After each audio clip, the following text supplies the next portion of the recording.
Now we have understood Eureka, Caramba, the same mechanic. Suddenly, one perception is replaced by another one. Let's go a little bit more now in the Eureka dimension. And again, I will use some exercise. Just to show you that sometimes creativity is maybe more in the eyes than in the brain. Let's have a first exercise. You have this in front of you. How is it built? Very easy. You have a square, and 8 squares named A, B, C, D, etc. Each of those A, B, C, and D is exactly 25% of the large one. You put everything on a table. You start with the big one, and then you put A, B, C, D, etc., all the tiles. Final situation is here in front of you. My question, in which order, in which sequence did you put the 8 little square? Not easy. Of course, the last one is A. It's on the top. It's the number 8 is A. And probably before the A was D. Yeah, this is true. But how did you organize the first 6? Now you have 2 brains. You can go on the left side and try logic. In this particular case, logic is called try and error. And I give you 5 minutes and you will find the answer. But in this exercise, it's a way to show the power of the right brain. Hey, give your right brain a chance. Try to look a pattern, to find like a shape, and suddenly you realize there is a spiral. And indeed, the sequence is C, E, B, F. It's just like a spiral. And this shows that in many, many situations, the 2 brains can solve the problem. Left brain is fantastic, but sometimes the right brain is helpful too. Let's take another exercise. This one. You have numbers. And I ask you to select some of them in order to make 100. You have to add the numbers you have to select it, and you have to make 100.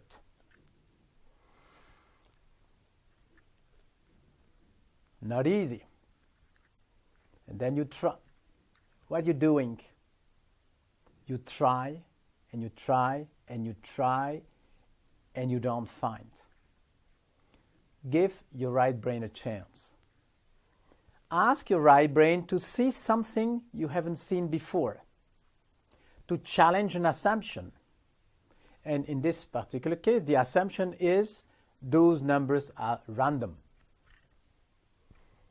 And again, if I give you 5 minutes, you will find the answer. And definitely, if you have a computer, you will go even faster. But the right brain can go very fast too.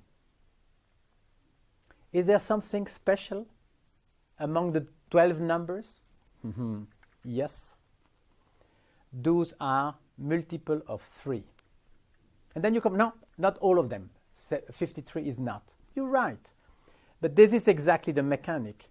If you go in a yes but mode, you lose the power of the right brain. But if you go in the yes and mode, you can go, hey, 100 is not a multiple of 3. So if I combine multiple of 3, I will never get the result. In other words, I lost my time when I combined a minute ago, when I combined the multiple of 3 together. And effectively, if you want to make 100, you need to include 53 and 17. It's the only way to reach multiple of 3 plus 1, the case of 100. And then what happens? The problem suddenly becomes easy. It's not to have 100, it's to have 30. And then it goes very fast, 9, 6, and 15, and you have the result. It shows that, again, pure logic can solve the problem, but it takes time. And sometimes Why not to use the right brain?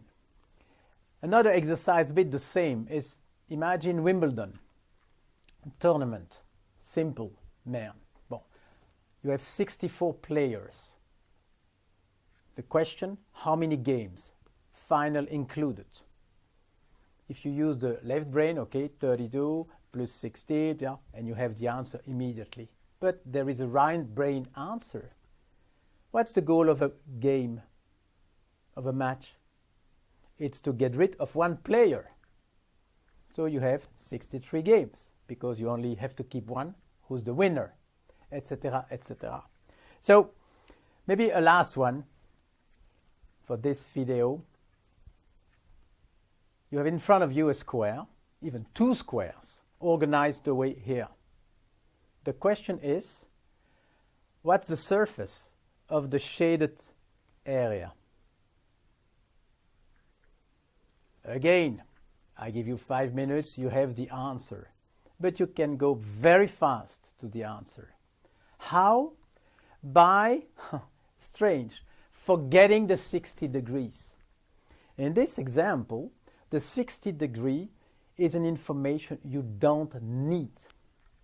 Because if you go further in the two lines, you see that at whatever the angle, it's exactly 25% of the square. If you have the cross, you do like this. Whatever the angle, you divide the first square in 4 equal pieces. So the answer is 16 square meters. Isn't that funny?